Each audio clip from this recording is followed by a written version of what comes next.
years now, the Office of Education has been heavily engaged in a concept that we call career education.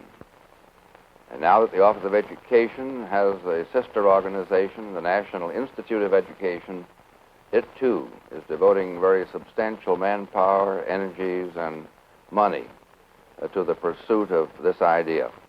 NIE is carrying the principal burden of model building, researching this idea, testing it, validating it, find out why it works or why it doesn't work, and then helping systems to demonstrate it usefully. Certainly it is not a product of the Office of Education in the 1970s all alone, but it is perhaps an idea whose time has come, and there are reasons for this. 2.5 million of our young people leave the system of schools, whether high school or college, or even graduating from the general curriculum of our high schools each year, either as dropouts or those who leave the system without any way of proceeding usefully and proudly to an occupation. We hold that this is not good enough. No one should leave the system without a readiness for the world of work. The time has come to relate occupational learning intimately, warmly, proudly, and unashamedly with intellectual pursuits of all kinds. It was Whitehead who said that if learning cannot be useful, then it is not learning. And it is in this context that we're searching out this idea. Right now, there are throughout the United States investments with Office of Education resources, state resources, and local resources, reaching over 750,000 young people in experimental programs. This is indeed a very large idea, and we in Washington hold no monopoly on it. It's an idea that, if it is to succeed, will be the product of local school systems, local parents, local teachers, certainly local citizens. If so, it will be you who decides whether its time has come and whether indeed it will happen in your community. You can act out a scene in America's dream. Work 8 to 5, then run for the subway. Push and never stop. You can climb to the top and live like a king in prefab little boxes. Friend, take a look at today. Hope it's worth all that pay. Together, we've got to find a better way. Make good pay, 8-hour day, feet of clay. Now hear what I say. Together, we've got to find a better way.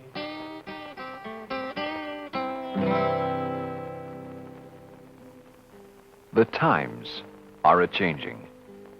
It's a time of unrest, an age of revolutions, political, social, economic, physical. Technology has given man Herculean power, but it has also disrupted his life and threatened his environment. It has spread abundance, but in its wake, those unable to compete successfully in a more complex economy have been left behind.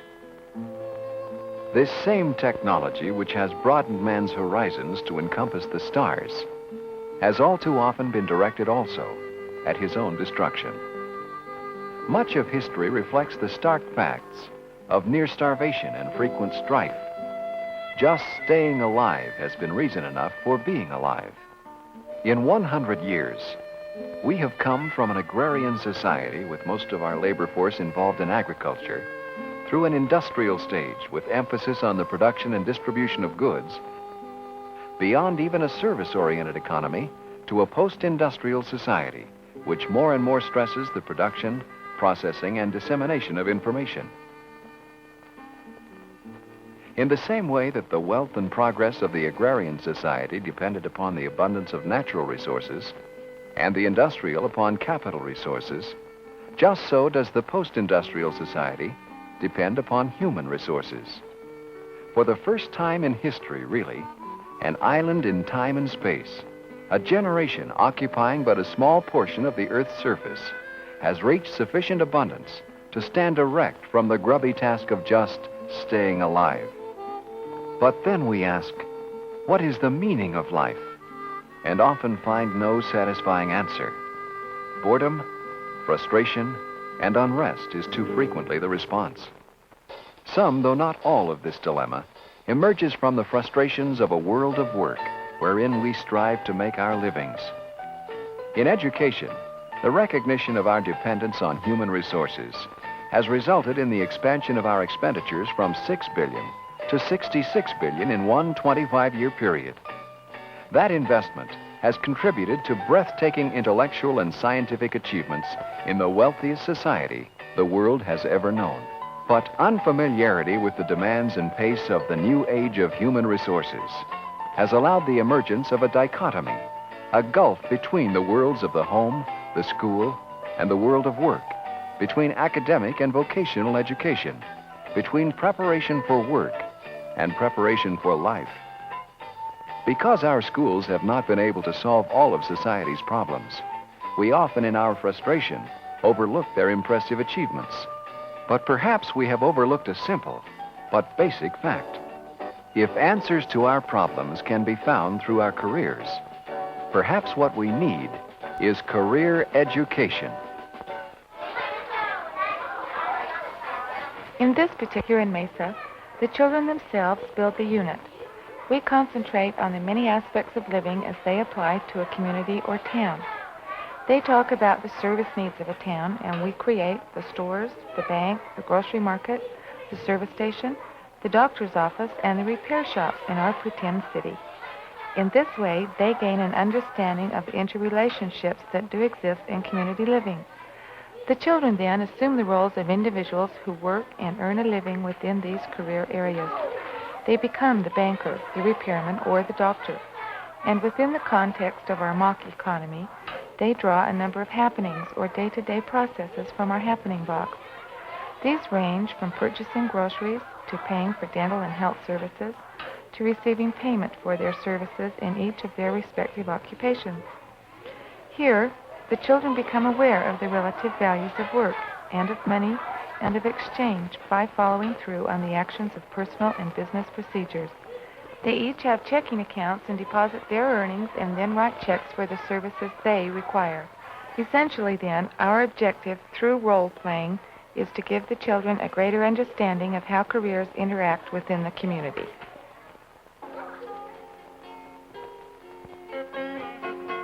One of career education's emphases is to give meaning to all of education by relating its content to the job world. Another is elimination of narrow tracks which lock a youth into training or an adult into a job which prevents full realization of his potential and his ambitions. A major goal of career education is to maximize the number and range of options available to each individual at any given time in life.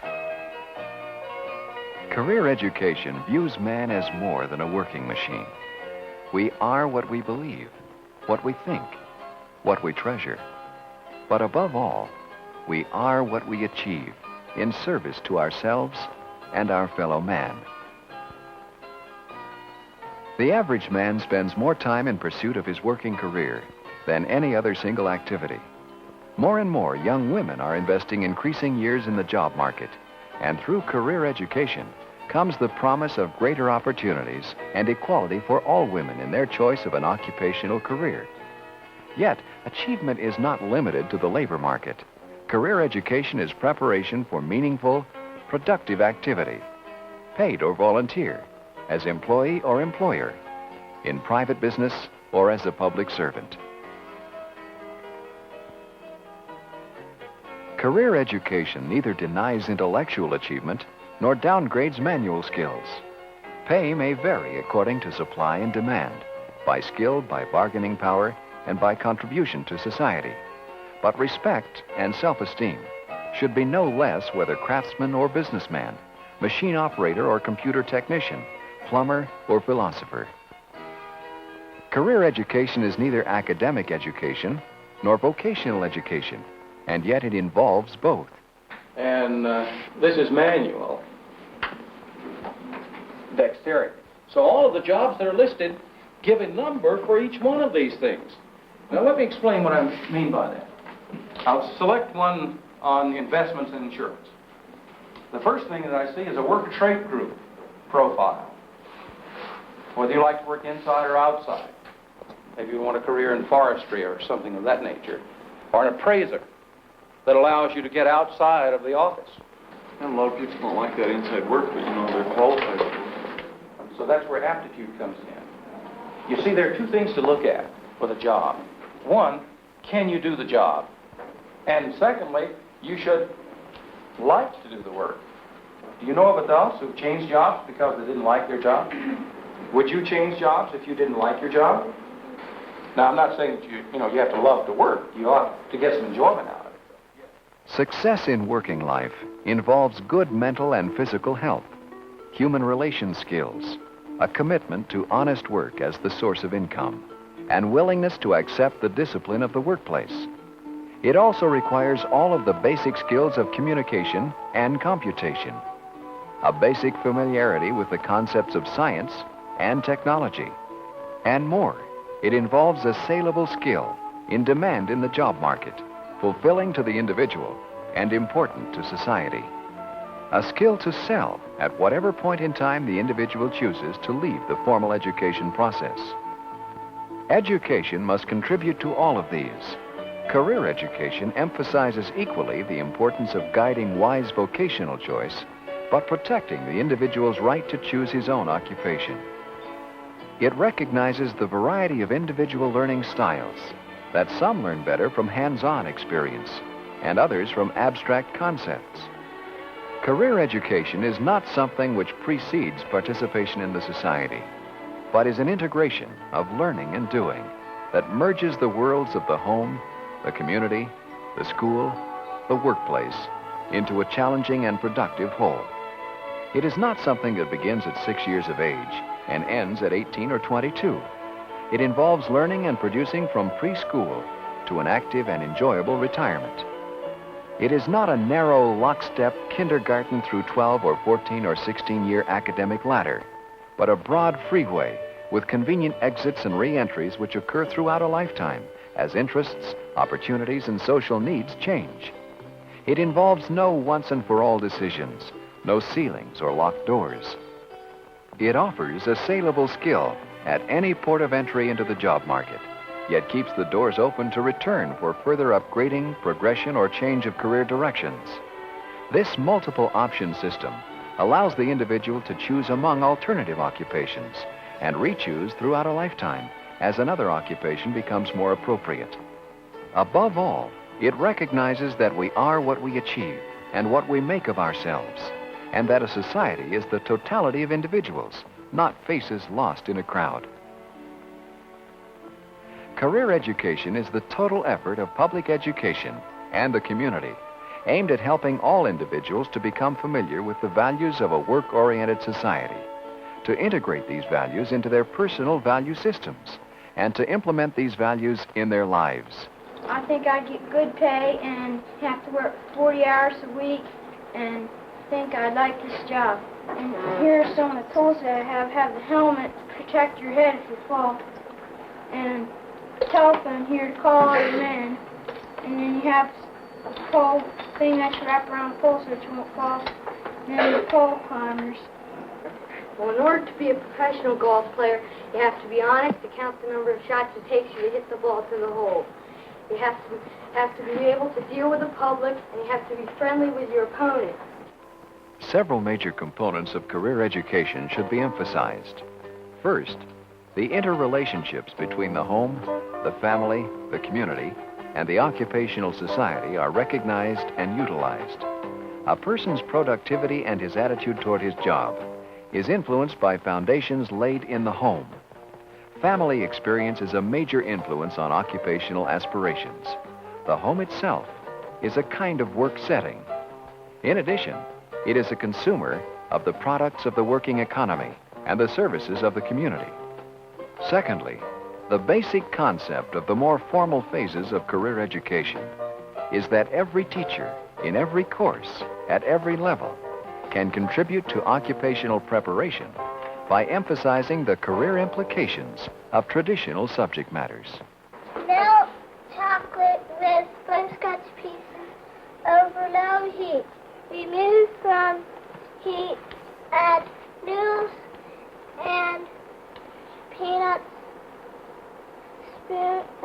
Hello.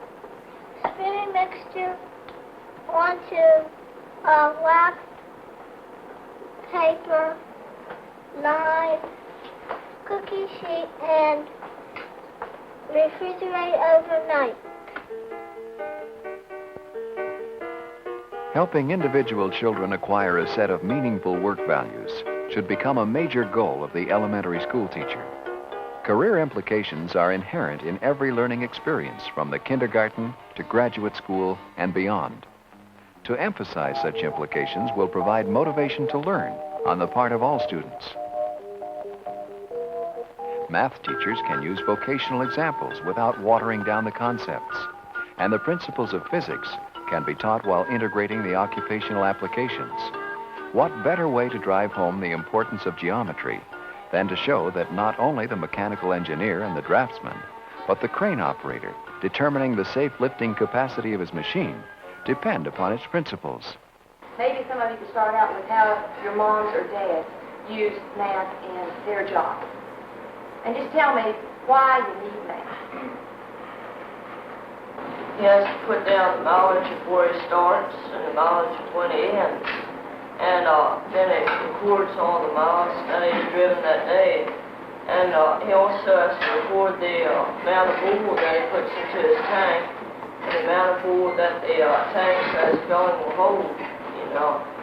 And he uses math by that. Okay, somebody else? Kathy? Well, my mother's a secretary, and what their company does, they settle strikes, like for the railroads and the airplanes. And like when they go on strike, saying they're not getting paid enough for as far as they go. Well, she has to, help figure out how far they go and how much they get an hour and how much, a year's salary would come up to. So she's using everything in that. Third, comprehensive programs of self-assessment will provide decision-making experiences to support career development.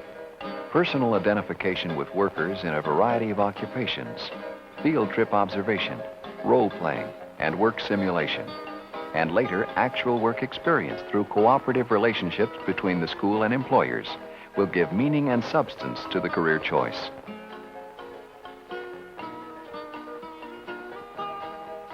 Wise and knowledgeable counselors can then guide self-discovery based on experience. Many, unfortunately, in the modern urban society grow up in homes without a working household head to emulate. Others have no means of exposure to the workday experiences of their successful parents. Thus, the school has increasing responsibility to guide their experience and the exposure to the world of work. Fourth, business and labor, private and public employers, must actively contribute to the goals of career education by providing the cooperative work experience and study needed by students, teachers, and counselors. Fifth, vocational skill training, whether in the high school, the technical school, the college, the graduate school, or on the job, will provide students of all ages, both youth and adults, with specific skills required for successful entry, upgrading, or re-entry into the occupational world. Schools have become compartmentalized, so that education is organized into tight little units of time, space, and specialized subject matter. But life cannot be segmented into boxes called hours, days, and years. It is continuous, and home and school and work should flow into each other and overlap each other as a seamless fabric. Career education's goal is to make work possible, meaningful, and satisfactory to every individual. For the nature of man decrees that unless he achieves and serves, he is nothing. Together, we've got to find a better way.